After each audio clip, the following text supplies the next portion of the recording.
अस्सलामुअलैकुम, आप देख रहे हैं समा। मैं हूं फवाज़ ज़ैदी। मैं हूं आपके साथ मुनीज़े मोइन। बुलेटिन में खुशामदीद। आगाज में बात करेंगे कराची NA 240 में ज़िमनी इलेक्शन की, जहां वोटों की गिनती और नताइज आने का सिलसिला जारी है। MQM पाकिस्तान और TLP में कांटे का मुकाबला चल रहा है। अब तक मौसूल नताइज के मुताबिक MQM पाकिस्तान के उम्मीदवार अबू बकर MNA बनने की दौड़ में सबसे आगे हैं। और आपको बताएं कि ये NA 240 में ज़िमनी इलेक्शन का मार्का है। बिल्कुल, और इस बारे में मजीद बात करते हैं। समा के नुमाइंदे मोहम्मद अली हफीज़ हमारे साथ मौजूद हैं। अली हफीज़, जिस तरह हम खबर भी दे रहे हैं कि MQM पाकिस्तान के उम्मीदवार अबू बकर MNA बनने की दौड़ में सबसे आगे दिखाई दे रहे हैं, कितने पोलिंग स्टेशंस के नताइज आ चुके हैं और कितने पोलिंग स्टेशंस के नताइज आना अभी बाकी हैं, और क्या अपसेट भी हो सकता है यहाँ पर? जी बिल्कुल फवाद, साल 2018 में MQM पाकिस्तान के इकबाल मोहम्मद अली खान यहाँ से इलेक्शन में जीते थे। उनके इंतकाल के बाद ही जो है ज़िमनी इंतखाब हल्के 240 में हो रहा है। अब तक 115 पोलिंग स्टेशन के जो है नताइज आ चुके हैं। उसके मुताबिक MQM के जो उम्मीदवार हैं मोहम्मद अबू बकर, वो 4000 वोट तकरीबन ले चुके हैं। नंबर 1 पोजीशन है उनकी। तहरीक लब्बैक जो है उसके उम्मीदवार हैं, उसके भी 3600 वोट हैं। इसके अलावा MQM हकीकी की जो है सैयद रफ़ीउद्दीन, उनके 3300 वोट हैं। इसके अलावा पीपल्स पार्टी की जो नासिर रहीम है, वो 2000 वोट लेके चौथे नंबर में। इसके अलावा PSP शबीर कायम खानी जो है 1671 वोट लेकर जो है वो 5वें नंबर पर हैं। इस वक्त पोलिंग की गिनती का अमल जारी है। नताइज जो है मुकम्मल किए जा रहे हैं। जो नताइज इस पोलिंग स्टेशन से आ रहे हैं, इलेक्शन कमीशन का अमला जो है वो यहाँ पर बड़ी स्क्रीन लगाई हुई है, वो मीडिया को फराहम कर रहा है। मीडिया यहाँ पर रिपोर्ट कर रहा है। अब पूरे हल्के की अगर हम बात कर लें अमन अमान की, जैसी रेंजर्स की भाई नफरी यहाँ पहुंची डिस्ट्रिक्ट कोरंगी की लांडी के अंदर, तो अमन अमान की सूरत बहुत बेहतर हो गई थी। लेकिन जो पुलिस का जो प्लान था अमन अमान के हवाले से 1500 हल्कार तैनात किए गए थे, उसके बावजूद दिन भर जो है लांडी में कशीदा सूरत हाल रही। इस वक्त भी जो है कुछ इलाके लांडी के ऐसे हैं जहां पर सूरत हाल जो है वो अब नॉर्मल होती दिखाई दे रही है। लेकिन जो लांडी कोरंगी में जो कारोबार है वो खुला हुआ है और नताइज इस वक्त जारी है। नताइज जैसी मुकम्मल होंगे समा आपको बताएगा। लेकिन MQM पाकिस्तान के उम्मीदवार जो है वो सबसे आगे हैं। उसके बाद TLP है, फिर MQM हकीकी के उम्मीदवार हैं। इसके अलावा जो है पीपल्स पार्टी और PSP जो है उसके भी 5वां नंबर है। जी ठीक है, मोहम्मद अली हफीज़ आप हमें आगाह कर रहे थे। कराची का हल्का NA 240 जहाँ पर कांटे का मुकाबला है, और इस वक्त की सूरत हाल ये है कि मुत्तहिदा कौमी मूवमेंट पाकिस्तान का उम्मीदवार यहाँ पर आगे है। जैसे जैसे हमारे पास नताइज आते रहेंगे हम आपको इस बारे में आगाह करते रहेंगे। बहुत शुक्रिया आपका अली हफीज़। NA 240 के ज़िमनी इंतखाब के दौरान लांडी का इलाका मैदान जंग बना रहा। लाठियाँ चलीं, डंडे बरसाए गए, दंगा फसाद हुआ। इलाका गोलियों की तड़तड़ाहट से गूंजता रहा। सियासी जमातों के दरमियान मुसल्लह तसादुम के नतीजे में PSP कारकुन सैफुद्दीन जाँ बहक, जबकि 9 अफराद जख्मी हो गए। PSP और TLP ने एक दूसरे पर हमलों का इल्जाम लगाया। दिन भर होने वाली मार धाड़ का अहवाल इस रिपोर्ट में देखिए।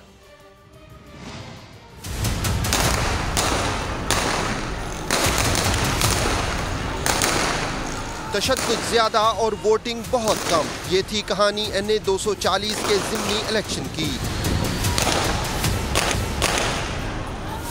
सुबह से पोलिंग स्टेशन वीरान थे। धांधली की इक्का दुक्का शिकायत के अलावा सब कुछ मामूल के मुताबिक जारी था, मगर 3 बजते ही पोलिंग स्टेशनों के बाहर दंगे और बलवे शुरू हो गए।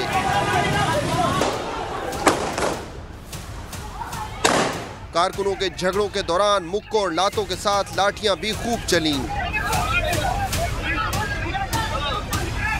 हाथापाई की एक वीडियो में PSP सरबराह मुस्तफा कमाल को भी उलझते देखा जा सकता है। इसी दौरान लांडी 6 नंबर, 5 नंबर और 36B के इलाके फायरिंग से गूंज उठे।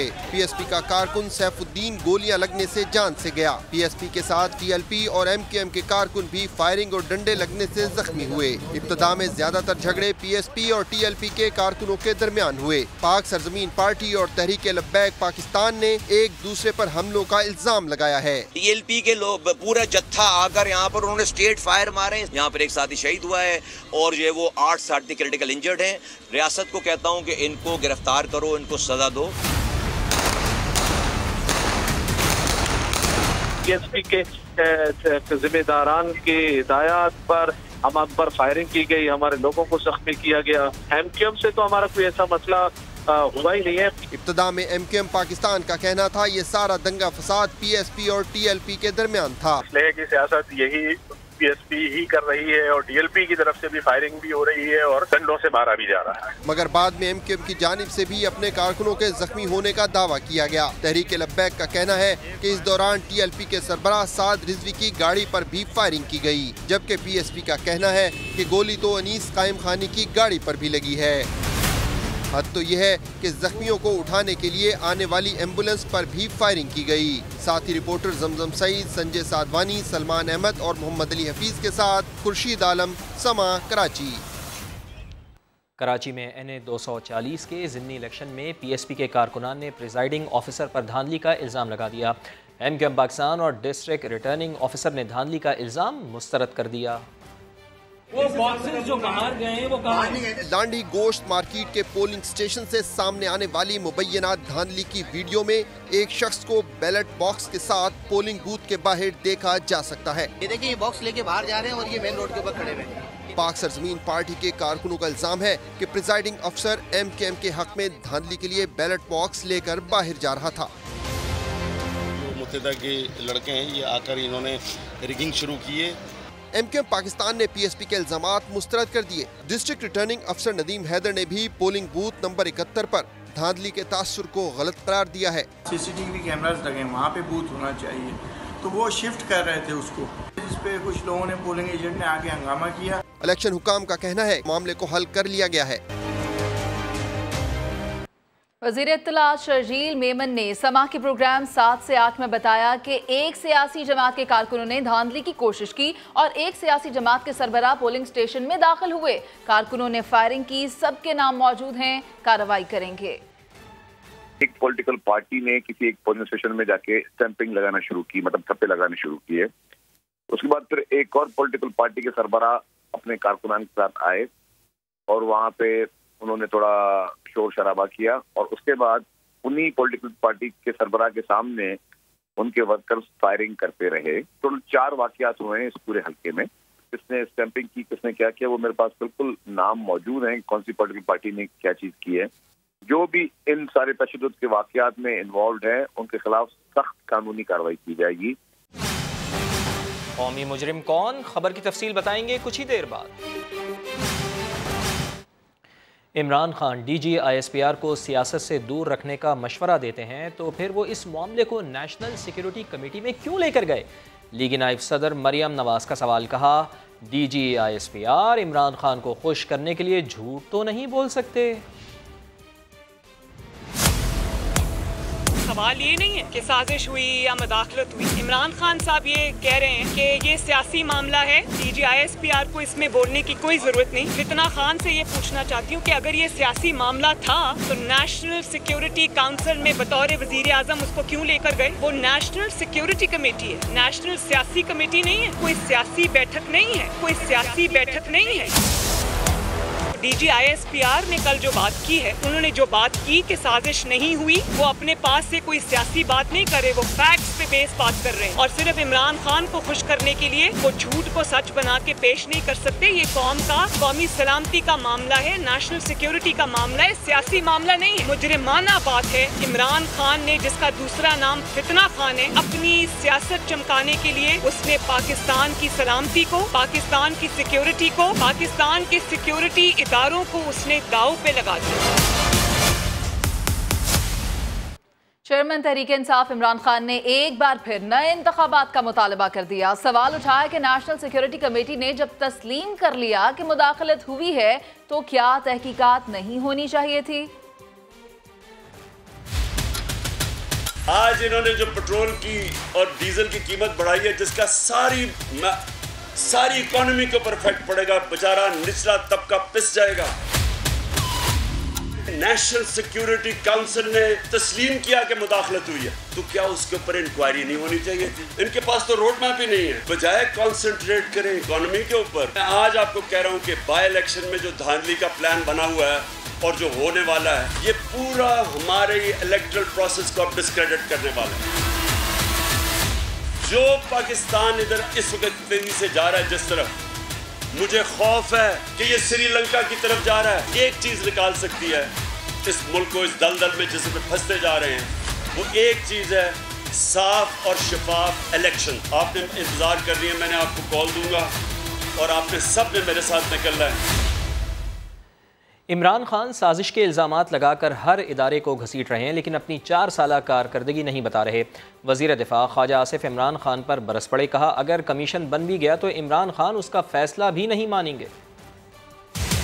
जो सिक्योरिटी का हमारा हाईएस्ट लेवल है NSC, इमरान खान की सदारत में जो आखिरी मीटिंग हुई उसमें भी वही फैसला हुआ जो बाद में फैसला हुआ। अगर कमीशन भी हम बैठा दें, कमीशन का भी फैसला मंजूर नहीं करेगा। उसके पास बड़ी क्लियर चॉइसेस हैं कि या मुझे हुक्मरानी दो या ये फौज तबाह, मुल्क तबाह। इमरान खान साहब, एक उनका रोना है कि बैरूनी साजिश हुई है, वो उस बैरूनी साजिश में तमाम तर अदारे जो हैं जिसमें हमारे दफाई अदारे में उनको भी मुलव्वस कर, हर अदारे को, हर शख्स को वो घसीट रहे हैं, खींच रहे हैं, इन्वॉल्व कर रहे हैं। लेकिन उन्होंने ये बात कभी नहीं की कि 4 साल के अंदर उन्होंने पाकिस्तानी अवाम के साथ क्या किया। फैटअप पे मैं कतई तौर पे इस वक्त कमेंट नहीं करूँगा, ये एक नाजुक सब्जेक्ट है। कमेंट जो है वो हमारी फैटअप में जो पोजीशन है या नेगोशिएशन जो है उनको खुदा खासा जो है नुकसान पहुँचा सकता है। मनी लॉन्ड्रिंग और करप्शन के इल्जामात। काफ लीग के रहनुमा मोनस इलाही FIA में पेश हो गए। 4.5 घंटे तक पूछताछ की गई। मोनस इलाही कहते हैं कि नामजद मुल्जिमान को नहीं जानता। लाहौर से जहांगीर खान की रिपोर्ट।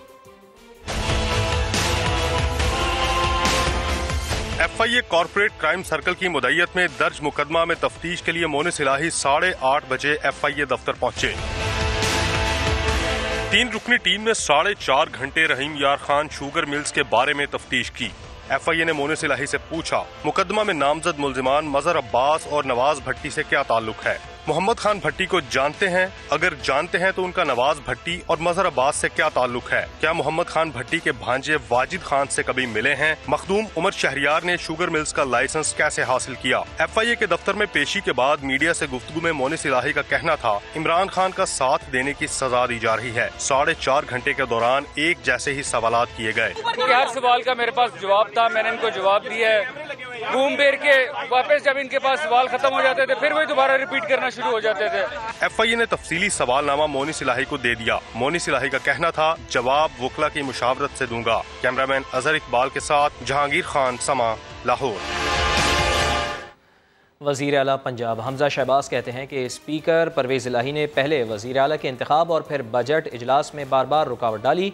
परवेज़ इलाही ने शहीद पुलिस कांस्टेबल का मजाक भी उड़ाया।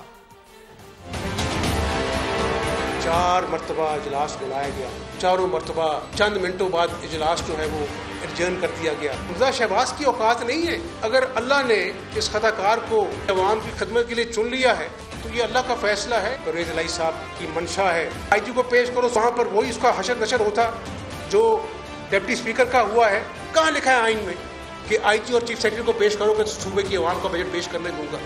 ये अना है और इसी अना ने आज इस शख्स को यहाँ तक पहुँचाया है। कमाल कांस्टेबल शहीद का वाकया, क़यामत वाले दिन अल्लाह ने तुमसे पूछ लिया हमजा शहबाज, क्या मुंह दिखाओगे अल्लाह को कि इन दरिंदों के आगे अपने IG को पेश कर दो? खुश हूँ कि बजट पेश हो गया।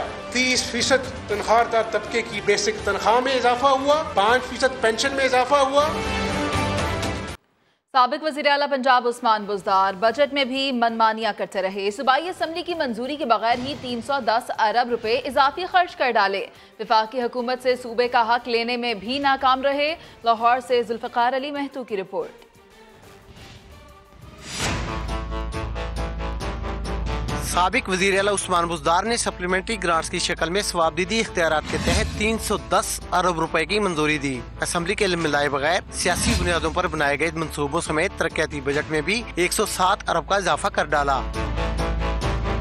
सड़कों और पुलों पर भी 57 अरब रुपए बगैर मंजूरी खर्च किए। उस्मान बुज़दार ने पुलिस बजट में 15 अरब 38 करोड़, गंदम और चीनी की खरीदारी पर 83 अरब रुपए खर्च कर दिए। रमजान बाजारों की पब्लिसिटी पर 20 करोड़ और दुबई एक्सपो पर 28 करोड़ 24 लाख रुपए असम्बली की पेशगी मंजूरी के बगैर ही उड़ा दिए। एक तरफ तो बगैर असम्बली की मंजूरी के रिकॉर्ड अखराजात किए गए और दूसरी तरफ बुज़दार हुकूमत गाजी बरोथा बिजली घर के हाइडर मुनाफे की मद में वफाक से 25 अरब रुपए के टारगेट के मुकाबले में सिर्फ 5 अरब रुपए वसूल कर सकी। वजीर आला हमजा शहबाज की हुकूमत ने इस मद में वजीर आजम शहबाज शरीफ की यकीन दहानी पर आइंदा माली साल के लिए 35 अरब रुपए का हदफ मुकर्रर किया है। जुल्फ़िकार अली, समा, लाहौर।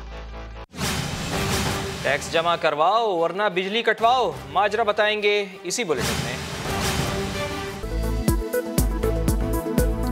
वज़ीर आज़म शहबाज शरीफ से सऊदी सफ़ीर नवाफ बिन सईदुल मालकी की ज़ेर क़यादत road to Makkah project team की मुलाकात। वज़ीर आज़म ने कहा दोनों ममालिक का इलाक़ाई और आलमी उमूर पर मौक़िफ़ मुश्तरका है।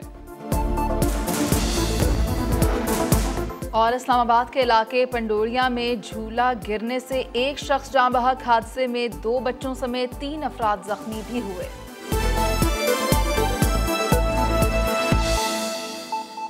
पिछली हुकूमत में बिछाई गई बारूदी सुरंगों के असरात सामने आने लगे। मुल्क को दिवालिया से बचाने के लिए मौजूदा हुकूमत को मुश्किल फैसले करने पड़े। वज़ीर आज़म शहबाज शरीफ ने तहरीक इंसाफ हुकूमत और IMF के दरमियान होने वाले मुआहदे की तफसीलात अवाम के सामने लाने का ऐलान कर दिया। करे कोई भरे कोई, साबिक हुकूमत के फैसलों ने मुल्क को मुश्किल में डाल दिया। वज़ीर आज़म ने तहरीक इंसाफ हुकूमत और IMF मुआहदे की तफसीलात अवाम के सामने लाने का ऐलान कर दिया। शहबाज शरीफ कहते हैं IMF से बदतरीन डील पर हैरानी है। उस मुआहदे की वजह से पेट्रोलियम मसनूआत की कीमतें बढ़ाने के अलावा कोई चारा नहीं था। तफसीलात से जल्द कौम को आगाह करेंगे। वज़ीर आज़म शहबाज शरीफ ने कहा कीमतों में इजाफे के असरात से बखूबी आगाह हैं, मगर बहुत जल्द मुआशी मुश्किलात से निकल आएंगे। कौम कर्ब से गुजर रही है। पिछले दौर में माशी तौर पर बुरे फैसले करने वाले खुद को कैसे बरीउस ज़िम्मा समझ सकते हैं। लीगी नाइब सदर मरियम नवाज कहती हैं कि शहबाज शरीफ ने पेट्रोल पर 1 रुपया भी अपनी मर्जी से नहीं बढ़ाया। ये सब पाकिस्तान तहरीक इंसाफ का किया धरा है। इमरान खान मईशत से खिलवाड़ करते रहे और आखिर में बारूदी सुरंगे बिछा कर चले गए। शहबाज शरीफ हुकूमत ने 1 रुपया पेट्रोल डीजल की कीमत में अपनी तरफ से इंक्रीज नहीं किया। शहबाज शरीफ हुकूमत ने 1 रुपए का कोई अपनी तरफ से इजाफी टैक्स अवाम पर नहीं लगाया। ये वही 2019 जुलाई का मुआहदा है जो इमरान खान की हुकूमत IMF से करके आई थी, जिस पर उन्होंने मईशत की बर्बादी के दस्तखत किए थे। शहबाज शरीफ साहब बतौर वजीर आजम पाबंद हैं IMF के उस मुआहदे की पाबंदी। और फिर ये सिर्फ मुआहदा IMF के साथ नहीं हुआ। जो पिछला बजट था इमरान खान की हुकूमत में इन्होंने दिया था, उस बजट में इन्होंने पेट्रोल पर लेवी और सेल टैक्स बढ़ाने का ऐलान किया था उस बजट पे, जिसको आज हमें यूं मजबूरन करना पड़ रहा है। चोर इमरान खान जिसने आज पाकिस्तान को इस नहज पे पहुंचा दी। मैं इमरान खान की उसकी पूरी जाली जमात के लिए अकेली काफी हूँ। चेयरमैन तहरीक इंसाफ इमरान खान का इतवार को एहतजाज का ऐलान। कारकुनों से कहा कि सब अपने अपने शहरों में बाहर निकलें और एहतजाज रिकॉर्ड कराएं। जो आगे महंगाई आ रही है वो इससे बहुत बढ़ के आ रही है। तो मैं सबको आज दावत देता हूँ, इतवार को 9 बजे आपने सबने एहतजाज करना है। और मैं इंशाल्लाह स्क्रीन के ज़रिए वीडियो के ज़रिए मैं 10 बजे आप सब से बात करूँगा। तो मैं चाहता हूँ कि आप सब निकलें, पुरअमन एहतजाज और अपने शहरों में निकलें। यहाँ आपको बताएं कि मुस्लिम लीग नून के रहनुमा दानियाल अजीज़ की गाड़ी शकरगढ़ के करीब ट्रक से टकरा गई। दानियाल अजीज़ समेत 5 अफराद जख्मी हो गए हैं। इसी पर बात करेंगे समा के नुमाइंदे मोहम्मद काशिफ जावेद से। काशिफ, बताइएगा कि जो हादसा पेश आया उसकी नौइयत क्या थी और दानियाल अजीज़ की खैरियत और दीगर की खैरियत बारे भी बताइएगा। जी मुनाज़िर, बिल्कुल ये हादसा शकरगढ़ के करीब बजना स्टॉप पे पेश आया कि दानियाल अजीज अपने साथियों से प्राटो गाड़ी के ऊपर इस्लामाबाद से वापस शकरगढ़ आ रहे थे। जो ही ये बजना स्टॉप के करीब पहुंचे हैं तो सामने से आने वाले मजदे का जो टायर है ब्रेस्ट होने से वो मजदन की गाड़ी के ऊपर चढ़ गया, जिसकी वजह से दानियाल अजीज अपने 4 साथियों समेत शदीद जख्मी है। इनको रेस्क्यू 1122 ने जख्मी हालत में DHQ नारोवाल मुंतकिल कर दिया, जबकि रेस्क्यू जराये के मुताबिक इन जख्मियों में 2 की हालत सीरियस बताई जा रही है। जबकि दानियाल अजीज बातें करते तो जराये से बातें की है, उनका मुताबिक उनकी सेहत ठीक है, लेकिन काफी हद तक उनको चोटें आ चुकी हैं, जो कि DHQ में उनकी तमादरी जारी है। जी ठीक है काशिफ, अपडेट कर रहे थे, शुक्रिया आपका। इस्लामाबाद हाई कोर्ट में एवन फील्ड रेफरेंस में सज़ाओं के खिलाफ अपीलों पर समाअत लीगी रहनुमाओं के वकील अमजद परवेज़ ने केस को अदम शवाहिद पर मबनी करार दे दिया। अमजद परवेज़ ने दलाइल में कहा कि नैब खुद कहता है एवन फील्ड अपार्टमेंट्स 1993 में ख़रीदे गए, जबकि मरियम नवाज़ की ट्रस्ट डीड 2006 की है। अगर कोई जुर्म 1993 में हो चुका था तो 2006 में कोई भी अमल इस जुर्म में मददगार कैसे हो सकता है। अदालत ने करार दिया है कि अपने इल्ज़ामात को किसी भी शक व शुबे से बालातर साबित करना नैब की ही जिम्मेदारी थी। मुल्ज़िमान पर बारी सबूत सिर्फ उसी सूरत में मुंतकिल होता है जब प्रोसिक्यूशन अपनी जिम्मेदारी अदा करे। इस्लामाबाद हाई कोर्ट ने पीटीआई ममनुआ फंडिंग केस का फैसला 30 रोज में करने का हुक्म कलअदम करार दे दिया। अदालत ने इलेक्शन कमीशन पर पीटीआई से इम्तियाजी सलूक का इल्जाम भी बिला जवाज करार दे दिया। तमाम जमातों की ममनुआ फंडिंग की तहकीकात एक साथ करने की दरख्वास्त इस ऑब्जर्वेशन के साथ निपटा दी कि इलेक्शन कमीशन पर शक की गुंजाइश नहीं। तवक्को है तमाम जमातों के खिलाफ कार्रवाई मुनासिब वक्त के अंदर शफाफियत से मुकम्मल होगी। इमरान खान के सामने हक बात कहना जुर्म बन गया। पीटीआई के देरीना वर्कर चौधरी नासिफ गोरो को पहले कन्वेंशन में मार पड़ी, फिर पार्टी से निकालने के लिए शो कॉज नोटिस भी जारी कर दिया गया। इस्लामाबाद से टिका खान सानी की रिपोर्ट।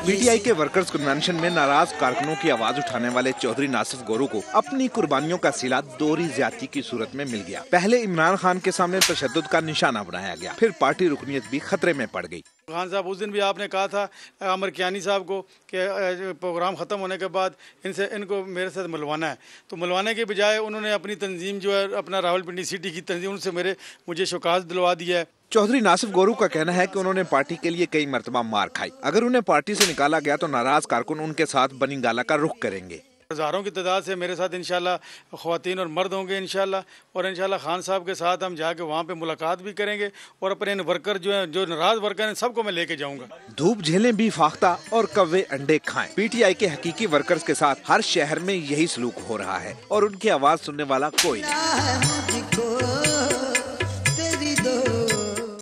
NA 240 के ज़िमनी इलेक्शन के दौरान कराची के इलाके लांडी में हंगामा आराई के दौरान जाँ बहक होने वाले कारकुन की लाश जिना अस्पताल में मौजूद है, जिसे वसूल करने के लिए अब तक कोई भी नहीं पहुंचा। मजीद जानते हैं समा के नुमाइंदे मुदस्सिर नज़ीर से। मुदस्सिर, बताइएगा इस बारे।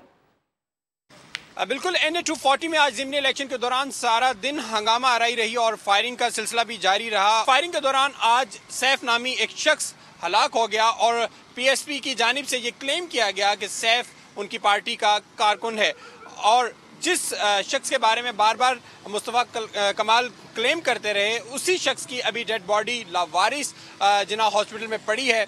ना तो उनके अहले खाना की जानिब से यहाँ पर कोई आया, ना ही PSP के सरबराह या कोई और आला ओहदेदार यहाँ पर आया। जिना हॉस्पिटल में इमरजेंसी में कानूनी कार्रवाई के बाद डेड बॉडी जो है मॉर्चरी में लाई जाती है और मॉर्चरी में पोस्टमार्टम के हवाले से पहले से तैयारियां शुरू हो जाती हैं, लेकिन अभी तक ये डिसाइड ही नहीं हुआ कि क्या उसका कोई पोस्टमार्टम करने वाला है भी या नहीं।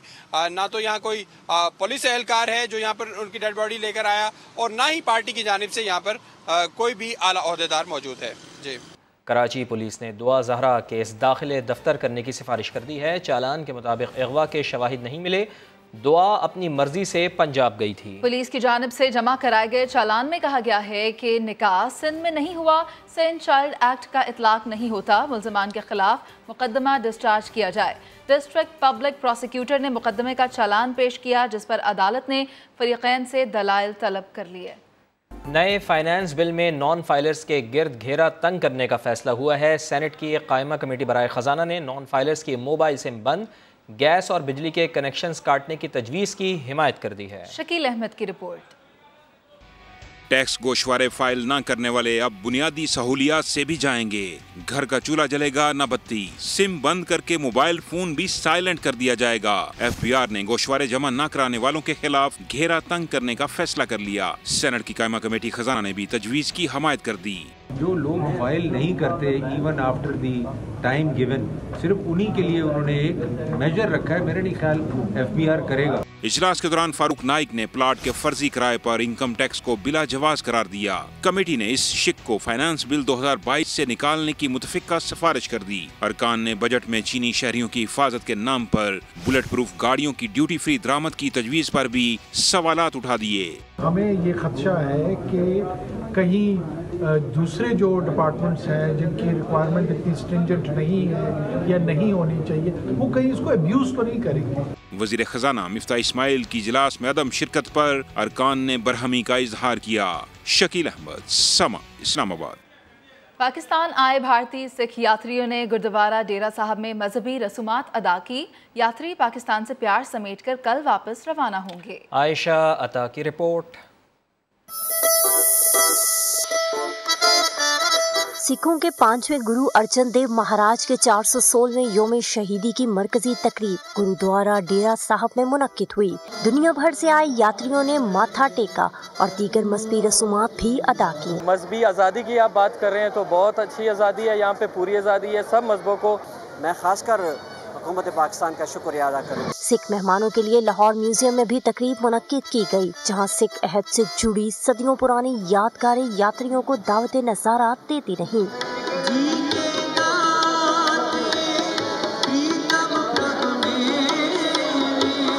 सिख यात्रियों ने पाक सरजमीन को मोहब्बत का अमीन करार दिया है, जिनका कहना है कि वो खाली हाथ नहीं बल्कि पाकिस्तान से यादों का खजाना लेकर वापस लौटेंगे। कैमरामैन जवाद यहिया के साथ आयशा आतासमा, लाहौर।